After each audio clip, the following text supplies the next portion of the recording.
back in the day when we were all starving young Australian surfers going over to Hawaii and surfing on the North Shore, it was a matter of living hand to mouth. Never had any money. We surfed all day. Had, you know, maximum of, well, 2 boards in your quiver. And there was probably just a half a dozen Australians that would go out to the North Shore, and pretty much we would all support each other and help each other out. The year that Big Wednesday came to the North Shore, I think it was 1977, I'd been bragging to one of my Aussie mates, Peter Townend, and some others, Ian Cairns and Rabbit, and that you know, I was feeling so full of myself that I could take off on anything, and I'd work out how to survive the wave somewhere along the way, and feeling, you know, pretty buoyant and whatever. So PT and Ian Cairns got jobs on the as being surfing doubles for Jan Michael Vincent and oh, what's his name, Leroy, Gary Busey, and you know, that was great for them because they were going to make, you know, plenty of money and they wouldn't go so hungry that winter. And you know, God bless him, PT. He was asked, you know, who should do the wipeouts, and immediately he thought of me and my bravado statement, and I was asked to do the wipeout stunts for Big Wednesday. So that was really, you know, a godsend, because it was a way to make some money through the 1977 winter. So I went to see John Milius, and he wanted to know what sort of wipeout I could do. And I thought back to my very first winter in Hawaii, which was 1974. And since I was 11 years old, I was saving up to go to Hawaii.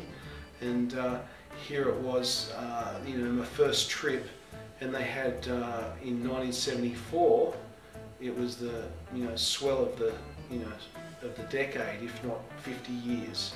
You know, I was in a house at Rocky Point with Mark Warren and Mark Richards and Bruce Channon from Surfing World, and Simon Anderson and Grant Oliver.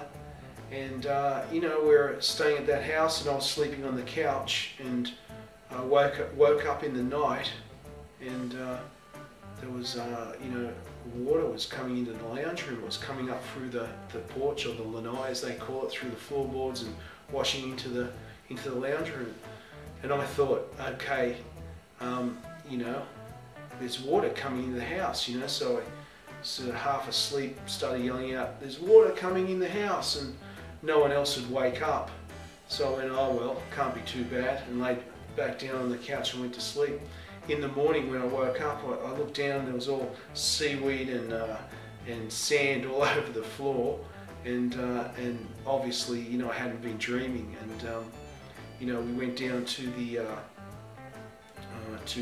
Waimea Bay, and it was, you know, frightening big sets coming in, and you know, just seeing Jeff Hackman paddle over the tops of a couple who'd paddled out early, and we just saw a set close out the entire bay, and there was mist everywhere. And you know, that morning Mark Richards,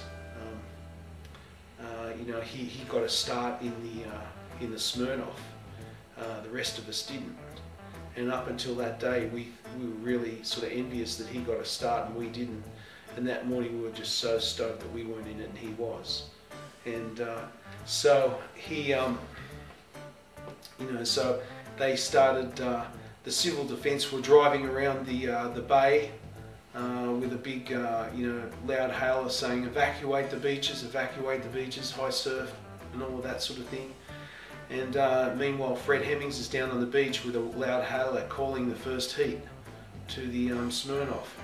So, you know, we drove back to the house where Mark had to get his board, and he went to the toilet for about the 5th time that morning.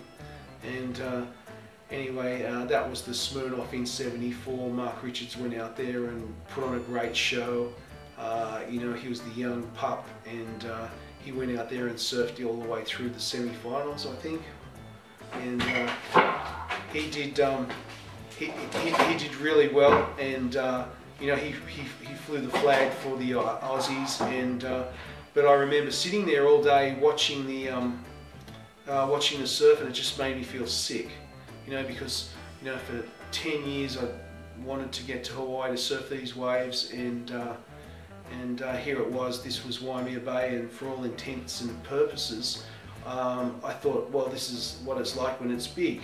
Little did I know it was the swell of, you know, biggest swell in 50 years or something. And anyway, that afternoon, after watching the event all day, I paddled out on my one, you know, gun that I had, big board that I had, which was, you know, sounds small now for a gun for there, but it was big for me. It was an 8-footer, and paddled out, and you know, scared as anything, and big set started to loom on the horizon, and everyone starts paddling for the horizon, and I started paddling too, and then I thought, well, hang on, maybe I should just take the first wave in the set, and no pressure. So I spun around, I start to paddle for it, and then it dawned on me the reason why no one else was paddling for the first wave of the set, because if you miss it, you get the other 2 or 3 on your head. And so then I became more scared of missing the wave than catching it, and paddled over the top and got to my feet. And as I dropped down the wave, I saw the shadow fly over me like this. And in my naive situation, I thought, great, I'm going to get tubed on the first wave at Waimea Bay, what a hero. And you know, the lip came down and landed on my head, and I went feet first straight through my board. 2 pieces, first wave, and swam in. So I told John Milius, the writer and the director of Big Wednesday, that story, and he said, okay, Bruce, we'll have one of those. You know, so, you know, big cigar, you know, classical, you know, film director. So I said, yeah, okay, I can do that, and I'll do it at Sunset Beach. And I knew that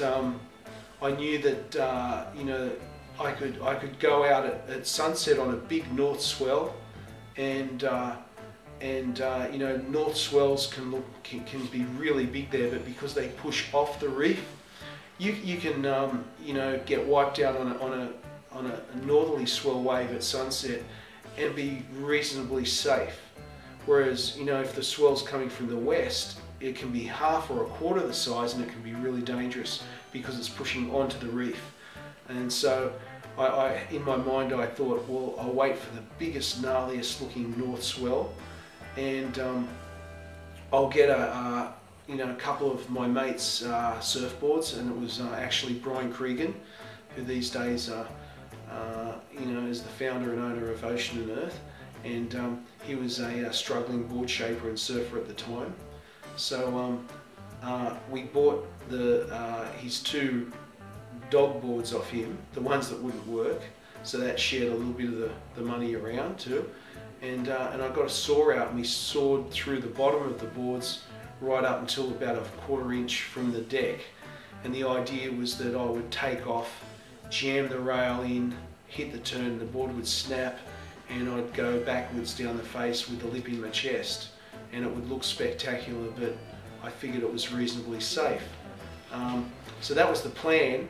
And you know, Dan Merkel was out in the water, the famous you know, mountain man Dan Merkel, and also was George Greeno with their massive big camera housings with 35mm cameras in them, and also some of the guys from the local Hawaiians. And it was a great day, this day that we went.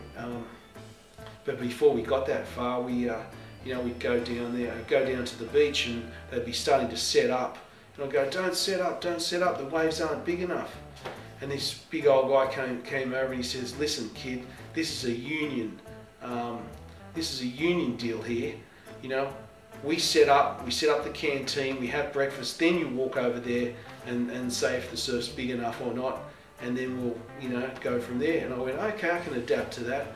So for about 2 weeks, every day, come down, have a nice big breakfast at the beach, and then declare that the surf's not big enough when it was quite obvious. But then one day we woke up and there was the mist and the roar of the surf and everything else, it was on.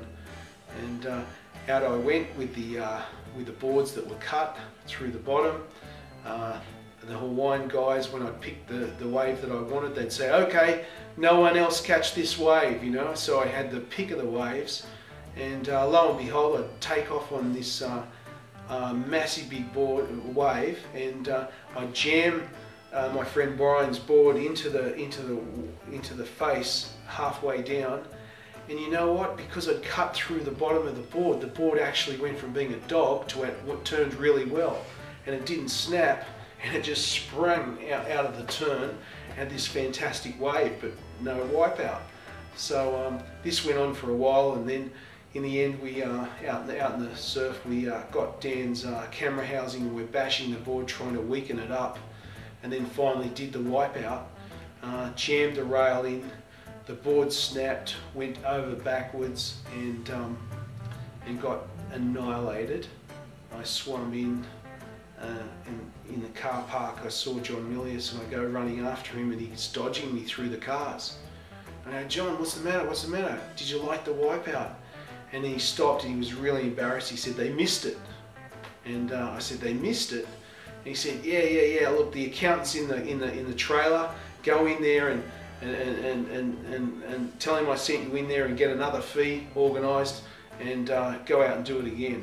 And I said, sure. So out I went, and did the second one, which was only half as gnarly as the first one, but that's how it happened. So, Nikki